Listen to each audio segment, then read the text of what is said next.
It starts with recognizing our own limitations. And this is something that, really inspired me to even start the company, realizing I'd been losing my hearing and not noticing it.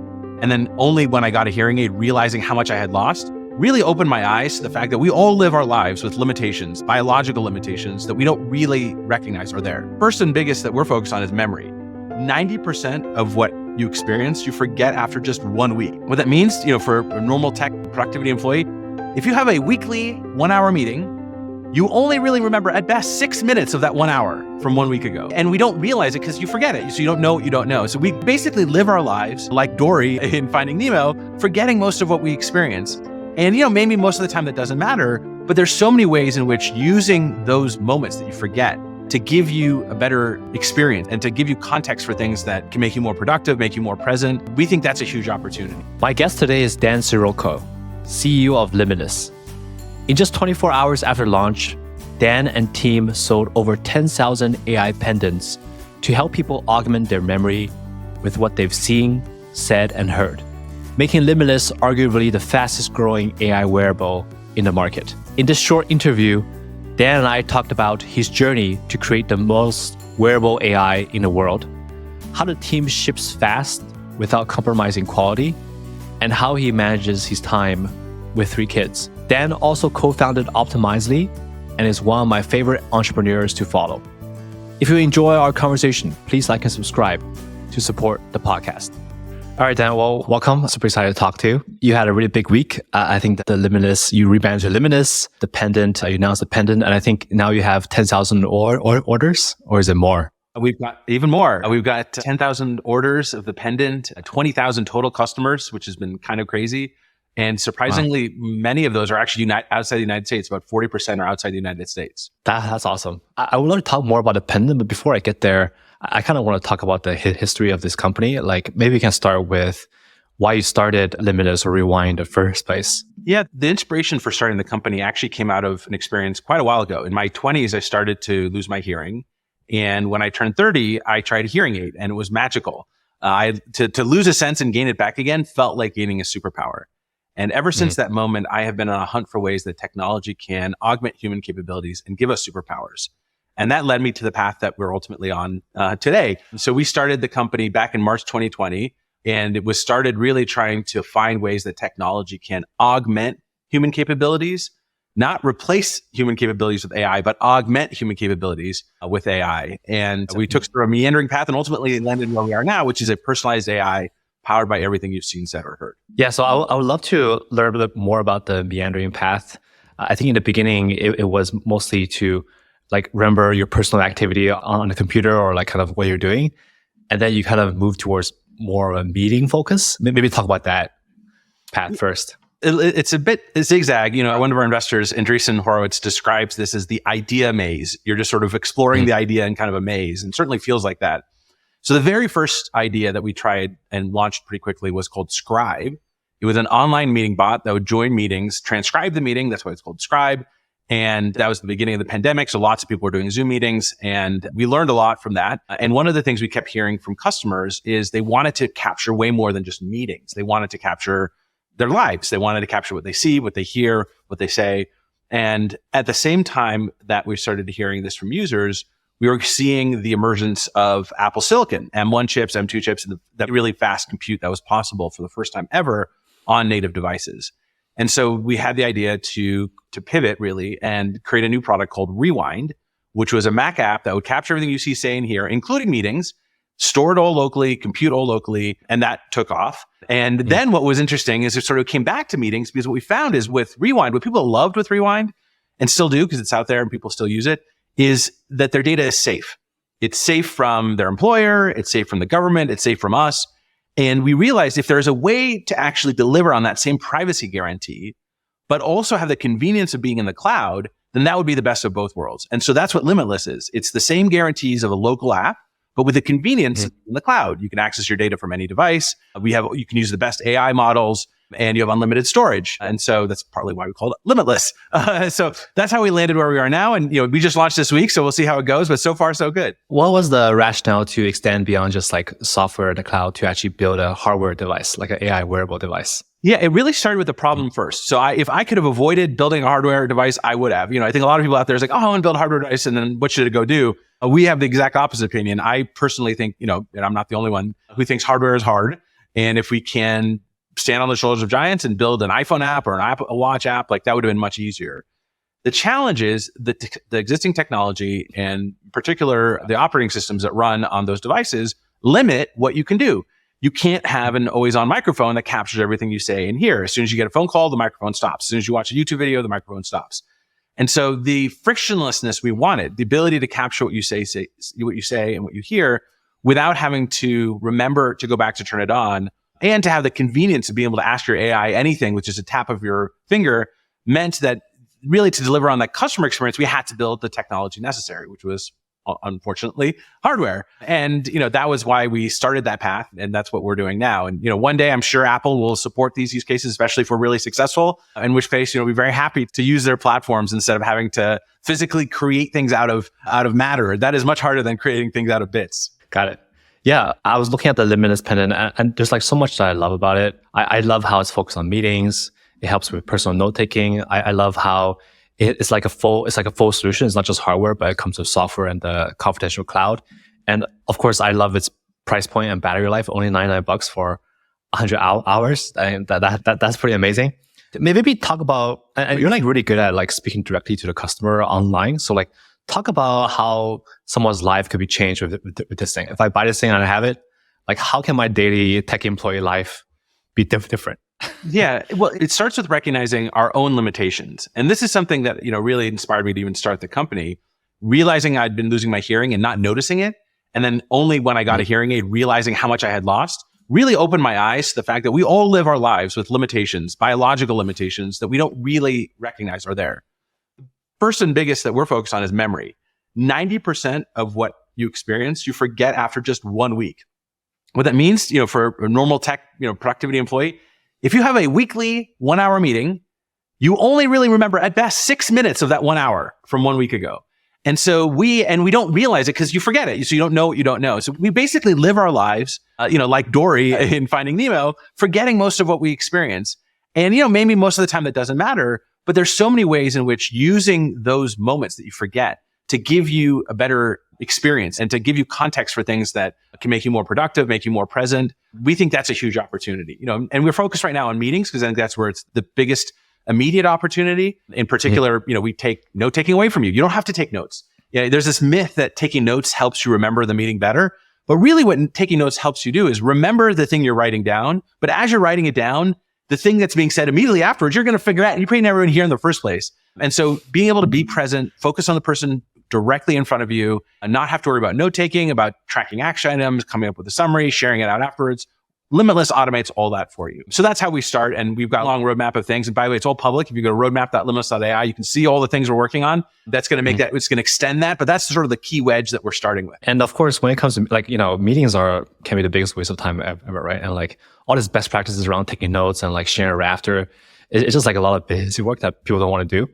So, but I think the biggest barrier here is like, if I'm going to a meeting in my company, like how do I know this thing I'm wearing is not like, sharing information with Limitless or like just like a privacy concern? And you kind of tackle that head on. So maybe talk about that a little bit more. I'll just say one quick thing, the first thing you said, which is meetings today are not fun. But our hope is that we make meetings a joy. They become the moment. If you think about it, meetings are at the most fundamental level as a social species, what we do. We connect with other people, but we get distracted from that connection by all the other things that are on our plate. The next meeting, back-to-back meetings. I've got hard stuff. I'm thinking about that. Like if we can truly be present and connected with the people we're with, I truly believe we can make meetings a joy. So that might seem like a crazy claim, but that's just, I wanted to address that first of all. On the bigger question around privacy. So from the very beginning, this is something we really focused on because we knew in order for the pendant, in order for our web app, our Mac app, our Windows app to be accepted socially, it needs to respect not just the privacy of the user, the person running it, you, but the people around them and their organization. And so we've done two things I think are pretty novel here. One is called consent mode, which means that in a meeting or a conversation, we actually keep track of who is speaking. We can identify their voice. And if somebody starts speaking who we haven't identified before and they haven't previously given consent, we don't record it. So you can have an entirely, you can have an entire conversation. I'm speaking, I've given consent, you're speaking, and it just gets my side of the conversation until I say, hey, Peter, would it be okay if I record this conversation? It's important to me. I want to be able to remember it. And you say, sure, no problem. That's a verbal opt-in. So as soon as you've given a verbal opt-in, it's identified your voice. Then for that conversation, we record it. So that's a huge breakthrough. No one else has done that before. That's called consent mode. The second breakthrough is confidential cloud. And that's going back to what I said earlier, which is giving you all of the privacy guarantees you get of a local app, but with the convenience of being in the cloud. And that was also a major breakthrough. We've got 8 bold claims on our website. If you go to limitless.ai, that all begin with your data. What do we mean by your data? Your data is legally protected. Your data is encrypted. Your data is safe from the government. Like, we really thought through all of the different angles to make sure that when you use our product, you don't have to worry about your privacy. You get privacy and convenience. That's awesome. Yeah, I'm definitely going to try it out. Hopefully I don't have to pass like a security review or something. Yeah. I'll definitely try it out. Yeah. So now let's talk about something a little bit different. I mean, I've been really impressed with how you put together a really awesome team and kind of how you build products. And you've been an entrepreneur for like 15 plus years. One of your advice that you shared is to ship faster and hire slower. Maybe let's talk about the ship faster part. Like, how do you ship fast but still have like such a high quality bar that you guys have? Thanks for noticing that. Yeah, it's those 4 words have so many stories behind them. Ship faster, hire slower. And at some point I should just put out a bunch of videos on it because it's just, there's so much pain I felt and getting those things wrong. And by the way, those are things you have to remind yourself of all the time. It's very easy to fall back to being extra careful and conservative and shipping slowly. Like, it's, and hiring too quickly because you've got a problem. I could go on and on, but let me start with shipping faster. I think it starts with recognizing that in software development and mostly in hardware development, any effort you do really can optimize for only 2 out of 3 things. And those 3 things are essentially scope, quality, and speed or time. And you only can really pick 2. And I would encourage you to really pick just quality and time, a date. In fact, put a date out there as a clarifying function for you and your team to say, hey, on this date, we are going to have a high quality product and we will make it available to the world. And the thing to be really ruthless in cutting is scope. Especially if you're a smart technologist, you will find all the clever, cool things you could build that probably don't matter. The vast majority of users will probably not use that feature. You're probably wrong that the problem it's trying to solve is even meaningful. And so you're much, much better off starting with something very bare bones that's high quality and building from there than assuming you need to do all the scope, you can imagine from day one. And I've just learned this lesson over and over again. My first successful company was Optimizely. It was a website A/B testing company. We had started the company out of my experience in the Obama campaign in 2008, using products from Adobe and from Google. And I saw all of this feature bloat that we didn't need. What really mattered for the campaign and for Optimizely was a simple, fast, lightweight way to do a series of A/B tests and move on to the next test. If you were like a McKinsey consultant coming into this market, deciding what should the features be, you'd have multivariate testing, multi-arm bandit. You have all these fancy things that you would think you need on day one. The truth is you don't. Most people don't have time for that.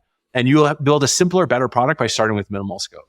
So that's the key is to really cutting scope, being clear on the date, willing to say no, killing darlings. You might have a great idea during brainstorming. And then, there's a lot of things we had left on the cutting room floor with Limitless that I think are incredible, but we'll get to later. That's the mindset you should have, and that will help you ship much faster. How do you decide, maybe this is a hard question to answer, but how do you decide what to really focus on? Is it just like talking to customers all the time and you have like a sixth sense or like how to decide? Well, it starts with recognizing the need to focus. This is something I did a really poor job of in my first company.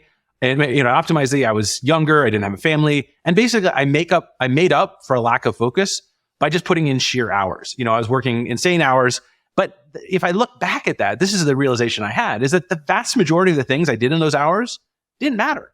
You think in the moment these things matter. That's why you're doing them. But in hindsight, when you have the benefit of being able to look back at that time, you realize, especially if you're a CEO or founder of a company, there really is just like 2 or 3 or 4 things that really will mean the difference between success or failure. Doing those things exceptionally well is so much better than the list 5 through 100 of going on networking events and, blah, blah, blah, all the things you can make yourself busy with, being responsive to email, all these things that you think are important in the moment, but in hindsight really don't matter. So it starts with that. And then the second thing is I have this mantra I remind myself of often, which is the main thing is that the main thing should say the main thing. Now, your question is basically, what is the main thing? How do you know? Then that's the hard part. You need to have some judgment to say, what is the main thing? Because also, if you are focused and you don't just put into your hours, you have to be pretty good at picking what the main thing is. And usually it's at any given stage of the company, it's different. It changes, at any given point, maybe a key hire, maybe a key product decision, but whatever it is, I would commit fully to it and not hedge and just say in this moment, the last few weeks or maybe the last few months, frankly, I have been so heads down focused on this product and this launch.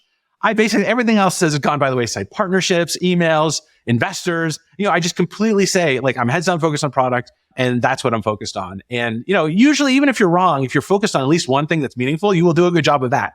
And then you can move on to the thing that, you'll feel the pain after you're done. Like this week when I'm emerged from the cave of that was, building a shipping product. I was in the code base working hand in hand with our engineering team. And now I'm starting to see the pain. Oh, that's something I should have forgotten. Oops, that's a partnership I should have emailed. And, those are the kinds of things you find out afterwards. But most of those aren't actually all that important if they weren't so painful during the moment. Got it. I really love that. And you brought some really amazing talent. Like I know Stammy from the Twitter days. He was designer and is now a co-founder, I think, of the company. Mm-hmm. How do you attract people like this who or maybe he's just tired of the big company thing? That helps. Yeah, it's certainly, it's easier to hire people out of big companies where they get a chance to have ownership and autonomy and really master their craft. I'm incredibly, incredibly lucky to work with folks like Stammy and other folks on the team who are just world-class at what they do. I don't have a secret recipe other than to say that it requires care and attention to the culture, trying to build the kind of culture where they're going to thrive, be energized, be motivated, give them things they couldn't get at their prior employer, like Twitter or Google or Facebook, the kinds of environment where they can truly do the best work of their career. I think that's a key part of it. And, in Stammy's case too, we promoted him to co-founder too. So that's a pretty atypical thing to do. So giving people the opportunity to take on more and to do more and to reward their and recognize their impact, I think is also really important. And then the other part is I think you just aim high. You keep trying to raise the bar on yourself and on the team. And, this is why this goes back to the hire slow in the advice earlier. Because people think, oh, wait, if they're no good, you'll just fire them, whatever. But the thing is, you don't realize when you hire too fast, you are actually creating a large opportunity cost because that person that's in that role in that moment could have been somebody 5 or 10x better, but you just settled on that first person or the person that you think is good enough. And so that's another thing to recognize, especially as a small team. Each person has incredibly high opportunity cost. And almost certainly for the person you're about to hire, there's probably somebody out there who's 2 or 3 or 5 or 10 times better. It's often better to wait to hire them than to sort of fill the team with the first best person you could think of to hire for a particular role. Yeah, that's interesting because the usual advice is you got to think a year or two ahead when your company has doubled in size or something, and you got to hire the right people right now. But maybe that's not good advice. Maybe that's, I don't think, who knows what the company. I don't think that's good advice. I think, and I made this mistake plenty of times. With Optimizely, we raised a $28 million Series A and then a $57 million Series B and a $58 million Series. We didn't need any of that money. And I just thought, it would be great to have it. It's great valuations. Just keep it in the bank. The mistake isn't raising the money. The mistake is spending the money. That was what we did, is that we ended up spending it on all kinds of people we probably didn't need. We didn't have the visceral pain of the particular role. But if you hire some bigwig CMO who's come and done this before, they're like, I need this demand gen person. I need a events person. You end up building this whole army of people, of which the vast majority aren't really having that much of an impact. So that's, again, a good reason to hire slow, is to really, you want to feel the pain. You want to make sure there's really pain you're solving by hiring this person. Trying to be proactive, you're almost always going to get it wrong. You're going to have somebody who's going to be twiddling their thumbs, not having the impact that they should have. And again, that's an opportunity cost. As the company gets bigger and bigger, you start having coordination issues. And so just, hire slower than you think you should. Yeah, if you hire really top-notch A talent, they will rise to the occasion, right? They will surprise you with what. And many of them, by the way, want to be at a small team. They don't want to be part of a 300, 400 person bureaucracy. They want to be part of a nimble 20, 30 person team. I'm sad to admit that even the team we have today, with 20 people, we are able to get more done and ship faster than we ever did with a team of hundreds at Optimizely. And so it really shows you that a small, nimble team that's, truly exceptional, like folks like Stammy, can really actually have just as much impact as a huge army of people who are, who aren't truly the best fit for the company at that stage. All right. So 2 last questions. So you worked at Optimizely, which was kind of like an A/B testing platform. How do you feel about this whole, maybe this came out of left field, but how do you feel about this whole product management function and this data-oriented approach? Do you think this is the right time and place? Maybe you'll hire some PMs as a company continues to scale, or? Yeah, I started my career as an associate product manager at Google. And so I have been a PM. We had fantastic PMs at Optimizely. We don't have one here. I'm basically the PM now at Limitless. And I do think product managers play a really critical role. But I do think one of the downsides of hiring a product manager and hiring the wrong product manager is it allows the rest of the team to outsource their thinking to that PM. The PM then sort of dictates the priorities, the sort of the work to be done. And you miss a lot when you actually have an engineer who's also thinking about what's the highest impact thing we should be doing. Because they know the benefit of the engineer is they know the effort. They know how much effort it's going to take to do that. So they are actually in a much better spot to accurately determine for any piece of work what the ROI is, the amount of effort to build it and the return we're going to get. And so great examples this week. We launched, I mentioned and posted this video yesterday, but we launched on Monday. Almost immediately, we were getting a ton of votes on our roadmap for additional language support. It's not something we really immediately considered, but one of our engineers saw this. We're saying, wow, we've got like 185 votes for additional language support. He recognized there's some really low effort ways on our part to leverage other solutions to make that possible. And within days, shipped support for 33 languages. Now, would a PM have done that? I don't know. I don't know if a PM would have been so close to the details to understand the effort necessary to actually do that they would have prioritized that ahead of the other things they're hearing. So I do think that's the biggest downside of hiring a PM is you don't want your organization to outsource their thinking to one person who only has one point of view. You want to make sure everyone feels a little bit of that product ownership over what they do. Yeah, that's a good point. PM would probably be like, oh, this sounds like a lot of work, so let's just put it on the Q3 roadmap or something. Right. Yeah. Or just put it on the backlog and it never happens. Yeah, exactly. Dude, so my last question here is a selfish question is how do you do this with 3 young kids at home? What does your day look like? How do you ruthlessly prioritize your day? It is very hard. This goes back to what I said earlier. That's where the main thing is the main thing stays the main thing. I really try every day to get home in time for dinner at 5 p.m. So I'm done with my day at 5. Maybe late at night I'll get back on, but I have dinner with my kids. I shower them. I put them down at night. And so that is a ritual I stick to every weekday if I'm not traveling. And that's hard. I mean, it means you do less things. And and by the way, my most productive 15 minutes of my day is 4:45 to 5 p.m. because I know the clock is ticking. I got to get home in time for dinner. And so that forces constraint. And that's the thing, maybe if you are, earlier in your career, you don't have that. I just force yourself to have that constraint because with that constraint comes creativity, ways you can figure out how to work. And the biggest thing, it goes back to the product too. It's scope. Figuring out what's the scope that you need to be focused on and cutting your own scope, realizing that you can't do everything. And if you did everything, you're going to do everything. If you tried to do everything, anything you did, you're going to do poorly. So it's saying, what's the main thing for me? What's the focus I should have? And that goes with the willingness to accept you're going to disappoint people. You're not going to get back to people as fast as they would like. There's going to be things that drop because it's not your main thing. But ultimately, if you're successful, that's fine. People will forgive that. So I think it starts with this sort of mindset of, I need to really ruthlessly focus my time. Let everyone know that's what you're doing. No one's going to be offended if you said, sorry, look, I can't get this done because I got to get home in time for my kids and it's not my top priority. And so it starts with that, being clear on what your priorities are and focusing on that. Got it. So set the right expectations with your coworkers and your wife and everyone else. Yeah, got it. This is an awesome conversation. Thanks so much for your time. Yeah, thank you for your time. Really appreciate it.